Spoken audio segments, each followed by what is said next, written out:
Bien, para los que no saben, yo vengo de una experiencia de haber vivido y haber ejercido como sacerdote católico por espacio de 12 años. Tuve varias parroquias aquí en el norte de Santander. La primera experiencia o primera parroquia que tuve como sacerdote recién ordenado fue un pueblo que llama Bucaracica, aquí en el norte. ¿Alguien conoce Bucaracica aquí? Como que sí, por ahí hay dos hermanos que veo allí también, conocen Bucaracica. Qué bien. Usted sabe dónde está esto, ¿verdad? Eso es por allá en el último rincón del norte de Santander, me parece, ¿no? Igualmente ejercí en Sardinata, fui sacerdote en Sardinata, también sacerdote párroco en el Zulia, en el barrio Guaymaral, en la ciudad.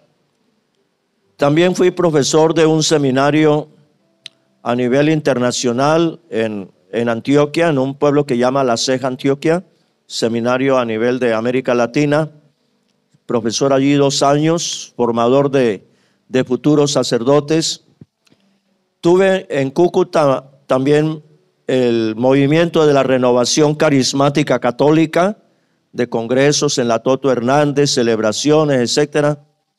Bien, 12 años de lo que es conocer y estar ejerciendo el catolicismo con las prácticas que a la gente le gusta, de misa de todos los días, de fiestas patronales, de procesiones, confesar la gente, qué sé yo, bendecirles a las personas, el agua, las medallas, escapularios, cristos, todo tipo de asuntos religiosos, ¿verdad?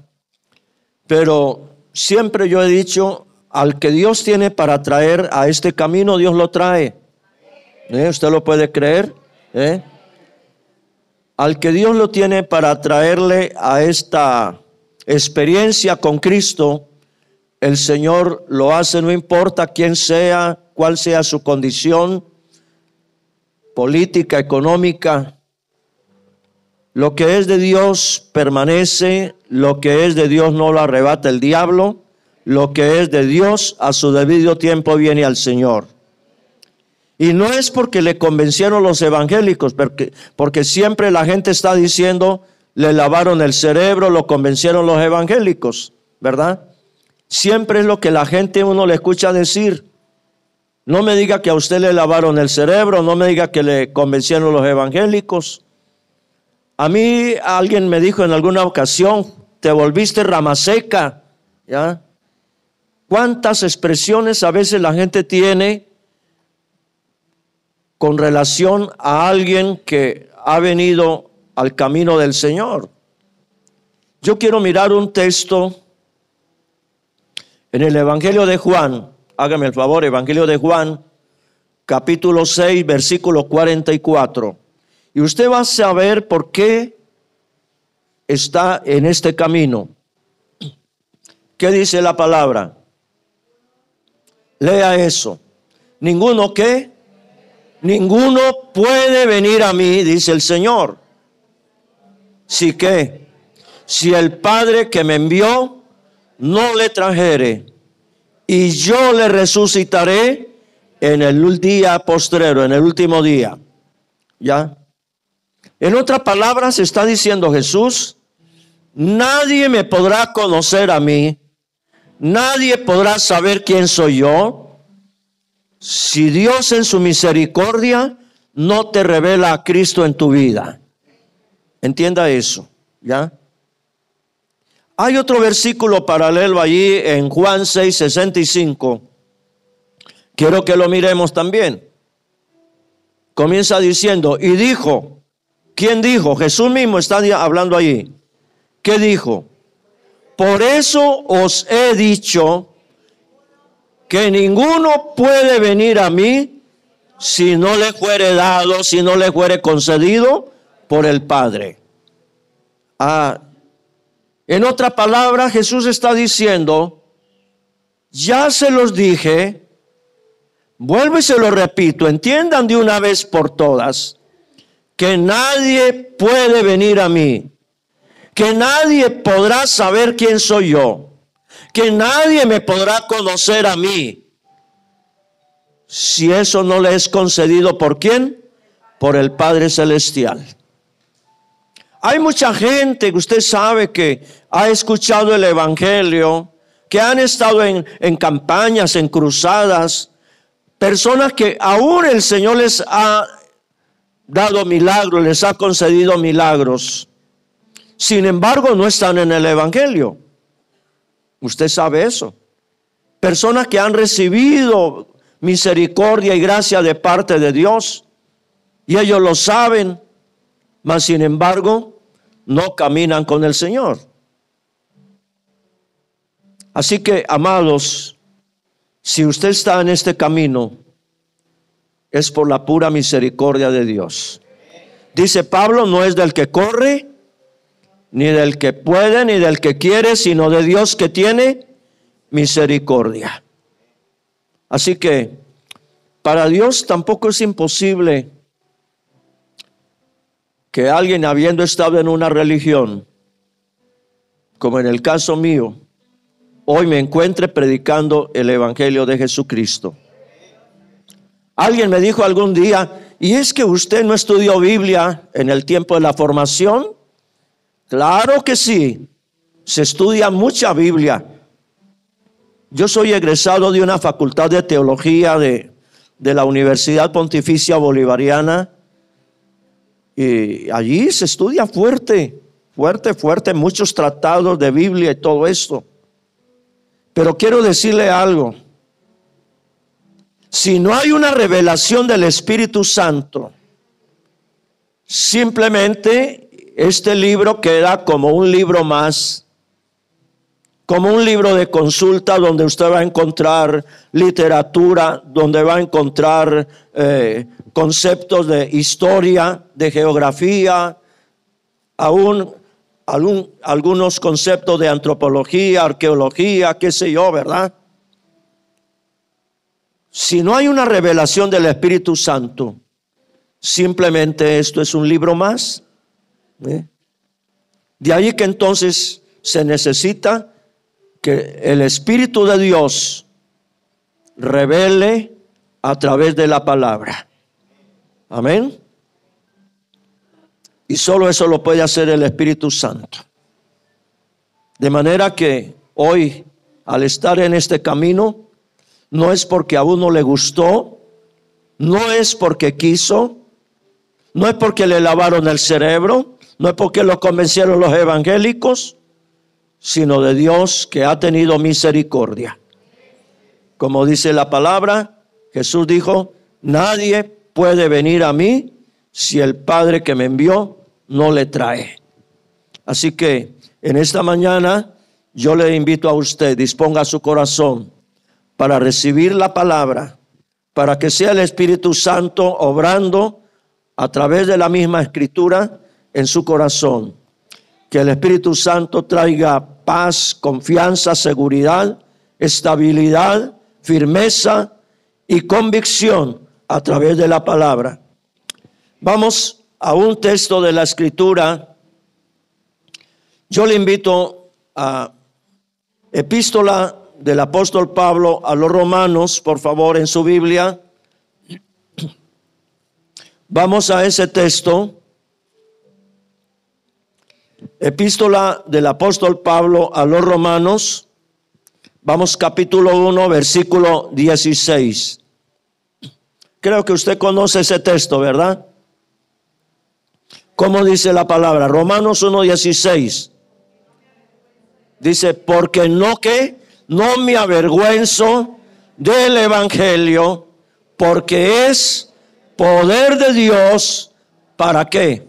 Para salvación a todo aquel que cree, al judío primeramente y también al griego. Versículo 17, que dice, porque en el Evangelio la justicia de Dios se revela por fe y para fe, como está escrito, mas el justo por la fe vivirá. Dice el apóstol Pablo, no me avergüenzo del evangelio. Y usted y yo sabemos qué es avergonzarse, ¿verdad? Todos en la vida hemos tenido en cierto momento la experiencia de lo que es avergonzarse. ¿Qué es avergonzarse? Es sentirse mal, ¿verdad? Cuando algo de pronto no me queda bien, cuando algo no salió como yo esperaba, uno siente algo que no le hace dar como cierta pena, ¿verdad? Eso es avergonzarse. Y Pablo es sentirse mal. Y Pablo dice, entonces, no me da vergüenza el evangelio. Primeramente dice, ¿por qué? Dice, porque es poder de Dios. ¿Ya? Qué importante esto. Pero hay algo más. Y es que por cuanto el evangelio no me hará quedar mal, no siento vergüenza del mismo. Es decir, que Pablo encuentra en el evangelio la respuesta de Dios para una sociedad que ha sido afectada. ¿Ya? Es decir, Pablo dice, el evangelio es poder. Y la palabra poder viene de un vocablo en el griego que es la palabra dinamis. Y la palabra, este vocablo, no solamente traduce poder, sino que de ahí también traducimos la palabra potencia. Es decir, el evangelio es potencia de Dios. Entiéndame eso, ¿ya? Y si el evangelio es poder, o también el evangelio es potencia, entonces el evangelio no es una religión. ¿Me estás entendiendo? Porque la gente siempre con frecuencia pregunta, ¿y en qué religión estás ahora? ¿Cómo se llama esa religión donde usted va? ¿A qué religión pertenece usted? Eso es lo que siempre está en la mente de las personas. Pero mirando el texto nuevamente, Pablo dice, el evangelio es poder. El evangelio es potencia. Entonces no es una religión. Quiero que usted tenga muy claro esto. Además de esta misma palabra, de este vocablo dinamis, también proceden dos palabras. Y es la palabra dinamita. ¿Y qué es la dinamita? Es poder destructivo. ¿Ya? Y en cuanto a esto, entonces el evangelio es poder para destruir las obras de las tinieblas. Es para destruir las obras del mal. Es para destruir las obras de la iniquidad, de la brujería, de la hechicería. Es para destruir las obras de la enfermedad, la maldición, qué sé yo. Pero también de ese vocablo del cual estamos hablando, la palabra dinamis, que es poder, que es potencia, que es dinamita, también procede otro vocablo que es la palabra la palabra dinamo, que significa poder constructivo. ¿Ya? En cuanto a eso, entonces el evangelio es el poder para restaurar, el poder para transformar, es el poder para cambiar, es el poder para dar el impulso a una nueva experiencia, a una nueva vida. Entonces, qué importante eso, ¿verdad? Cuando Pablo dice que el evangelio es poder. Y este poder del evangelio, amados, quiero tratar rápidamente tres aspectos en los cuales podemos ver que ese poder del evangelio se manifiesta. Ahora que venía conversando con el que me trajo, el taxista, veníamos hablando de lo que o la manera como está hoy nuestra sociedad.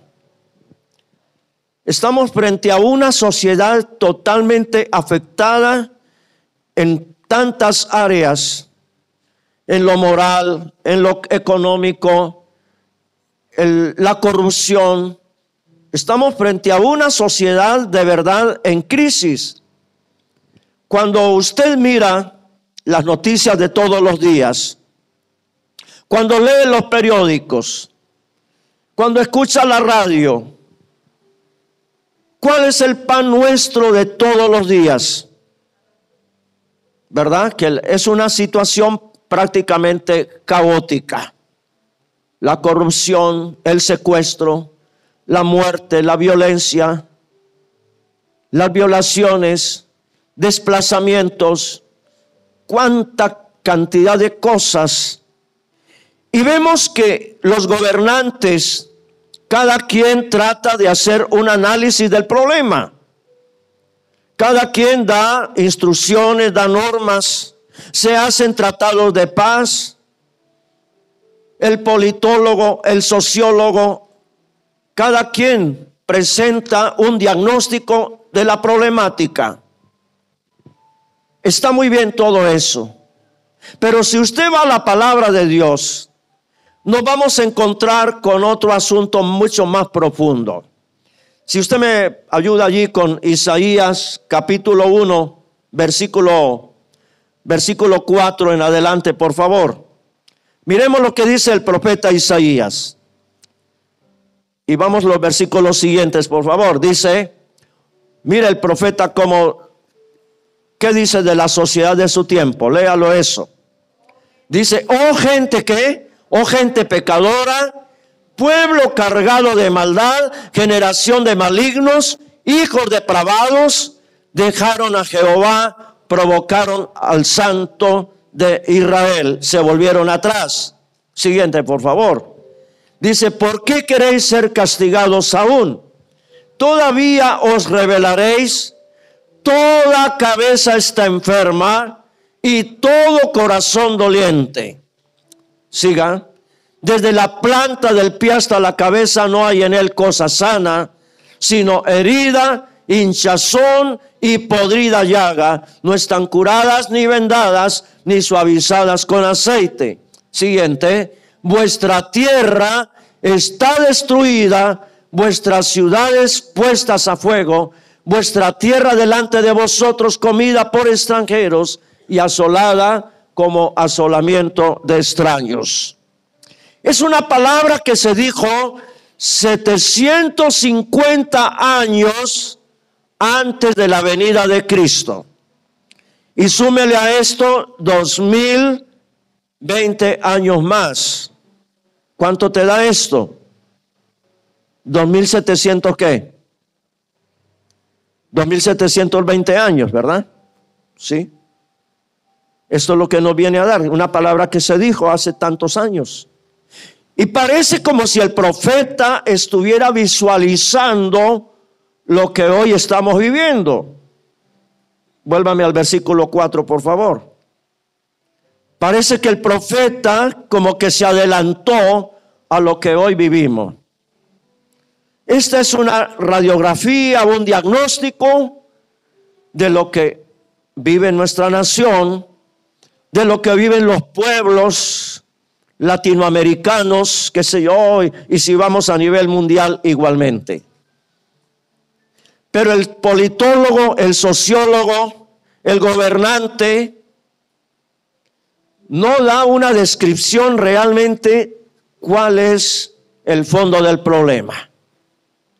Pero según la palabra del Señor, mirando estos versículos, tenemos que llegar a la conclusión de que estamos frente a una sociedad enferma del alma.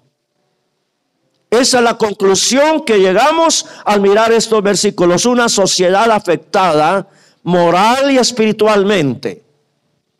Y hay una razón. Dice la palabra, dice, dejaron a Jehová. Han dejado a Dios a un lado. Aunque el pueblo de Israel pues no lo dejó, digamos, como quien dice, lo Lo olvidó totalmente. Lo tenían, sí. Ellos seguían siendo religiosos, como es la mayoría de nuestra gente hoy, ¿ya? Pero con actitudes, conductas y comportamientos que no estaban conforme a los principios de Dios. Y eso es lo que el profeta está diciendo. Dejaron a Jehová. Dice la palabra, provocaron al Santo de Israel ¿con qué? Con sus conductas, con sus actitudes, con sus comportamientos. ¿Ya? Y luego sigue diciendo el versículo siguiente, por favor. Dice la escritura, ¿por qué queréis ser castigados aún? Todavía ustedes se rebelarán. Y dice, toda cabeza está enferma. Esto significa desde los más altos y encumbrados, desde los más altos dignatarios en aquel tiempo, los jefes religiosos de la época y los gobernantes en general, todo estaba bajo un estado de corrupción, desde los más altos y encumbrados hasta los más humildes y sencillos. Toda cabeza está enferma, todo corazón está doliente. Siguiente, dice la palabra, desde la planta del pie hasta la cabeza no hay en el ser humano ¿qué? Cosa sana, sino herida, hinchazón, podrida llaga, no están curadas, ni vendadas, ni suavizadas con aceite.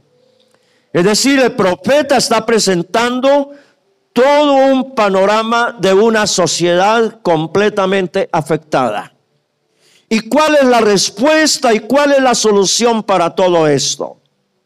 Alguien dijo en alguna ocasión, le escuché decir, y usted quizás lo habrá escuchado, gente que dice, aquí lo mejor es que mi Diosito venga y acabe con esto. Alguien de pronto dice, aquí lo mejor es que se prenda una guerra para saber cuántos somos y cuántos quedamos. Pero cuando uno sigue mirando ese mismo capítulo del profeta Isaías, se encuentra con que de parte de Dios hay esperanza. Frente a ayúdeme allí nuevamente con Isaías. Estamos en el capítulo 1, versículo, vamos al 18, por favor. ¿Qué dice el profeta Isaías 1:18? Mire lo que Dios le presenta al profeta para que le anuncie al pueblo. ¿Qué le dice? Venid luego, dice Jehová, y estemos ¿qué? Pongámonos a cuenta. Si vuestros pecados fueren como la grana, como la nieve serán emblanquecidos. Si fueren rojos como el carmesí, vendrán a ser como blanca lana. Es decir, por muy grave que sea el pecado del hombre, por muy teñido de rojo, por muy profunda que sea su maldad, en Dios todavía hay esperanza. Es lo que le está diciendo de parte de Dios al profeta para que le proclame y le anuncie al pueblo. Es decir, que en Dios todavía hay oportunidad. Porque la mano de Dios, dice el profeta, ayúdeme con un texto allí, por favor. Vamos a capítulo 59, versículo 1. Isaías 59:1, mire lo que dice la palabra. He aquí que no se ha acortado la mano de Jehová, ¿para qué? Para salvar, ni se ha agravado su oído para oír. En Dios todavía hay esperanza. Por muy caído que esté el ser humano, por muy degenerada que sea la condición del ser humano, por muy que esté caído allá en el cieno, allá en el fango, en Dios todavía hay esperanza. Dice la palabra que la sangre de Cristo fue derramada para el perdón de los pecados.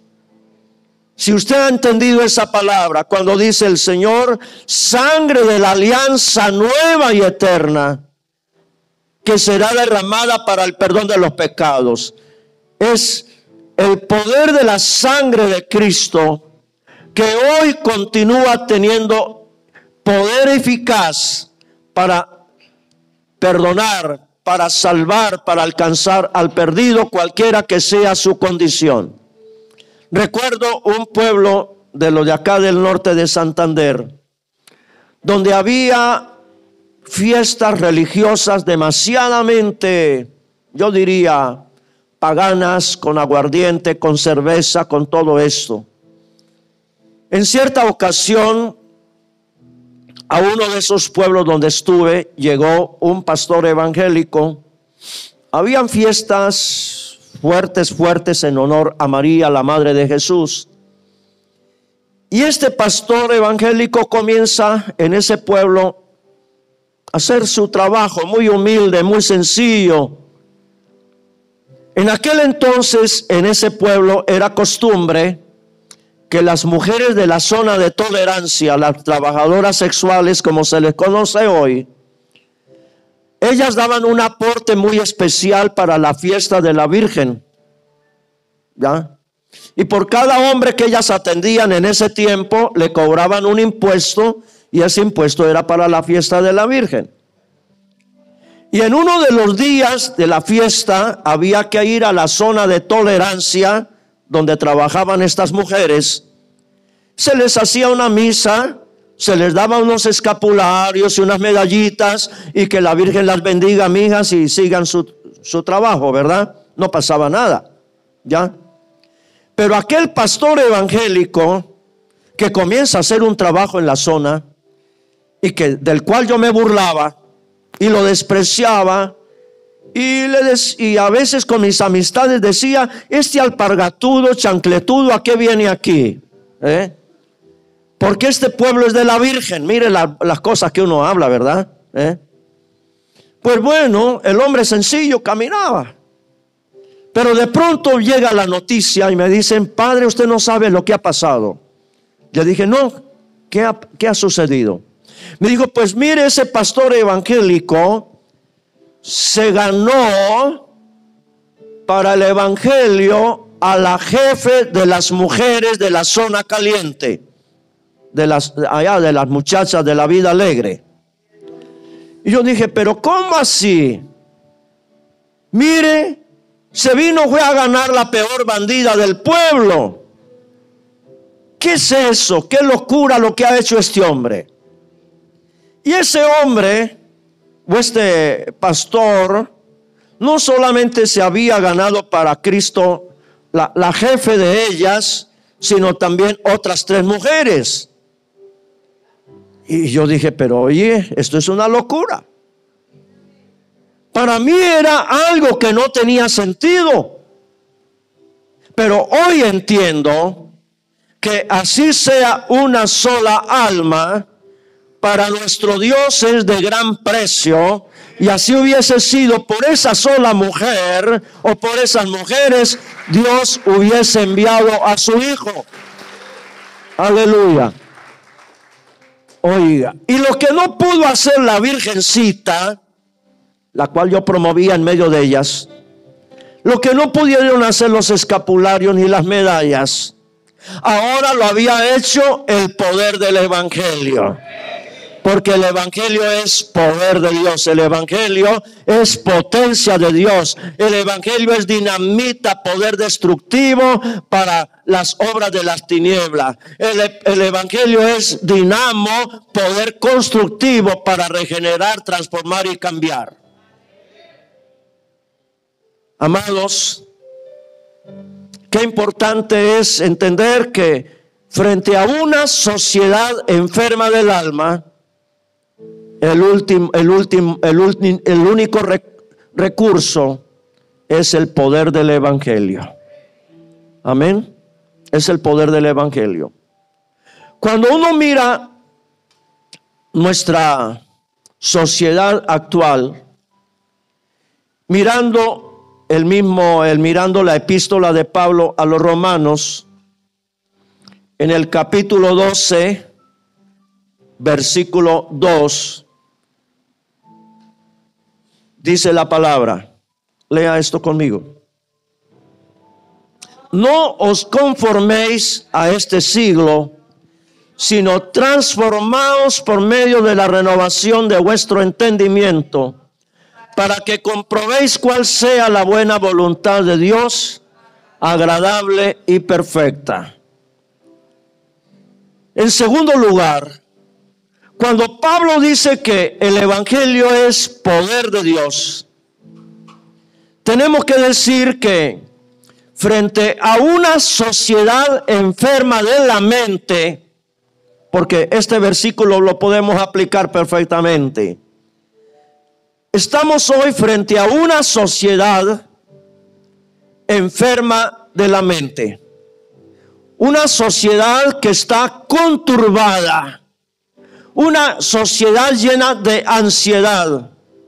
Una sociedad donde hay aflicción.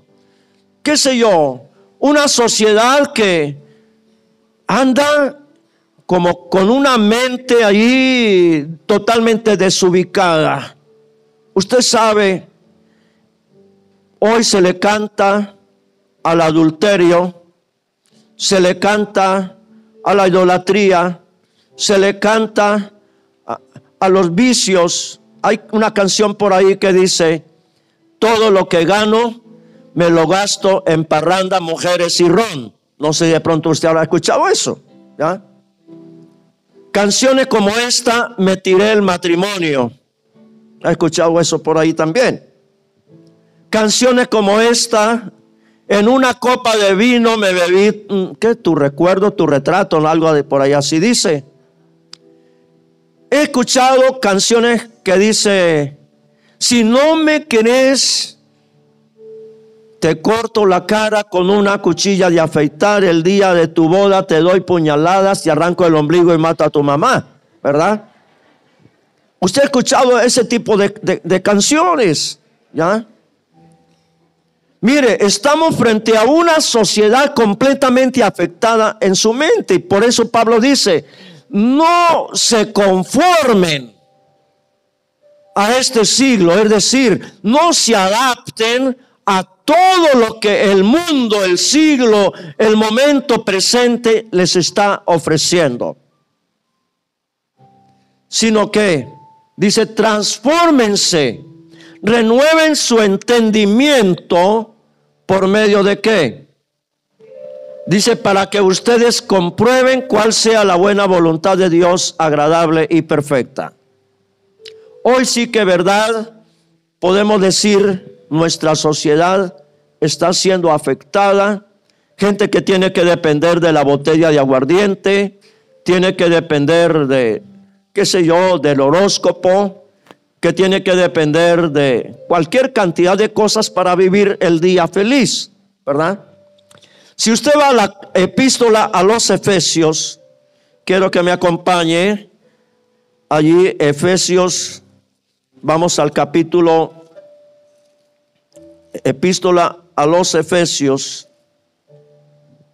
capítulo 4, dice la palabra. Versículo 22, Efesios 4, 22.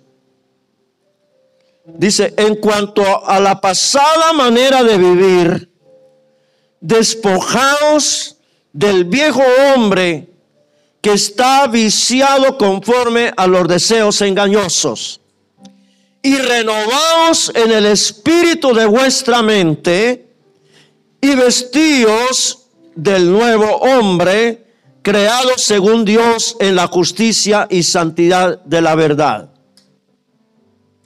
Y para llegar a esto, solo lo podrá hacer el poder del evangelio. Solo el poder de la palabra, el poder del evangelio, es el que puede renovar nuestra mente.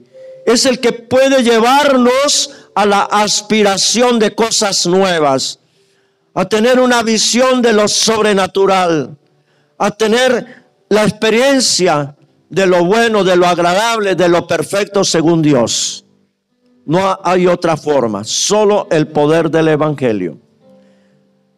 Cuando Pablo dice que el evangelio es poder de Dios, en tercer lugar, el evangelio como poder de Dios, como potencia de Dios, es el que tiene la cura y la respuesta para una sociedad enferma físicamente.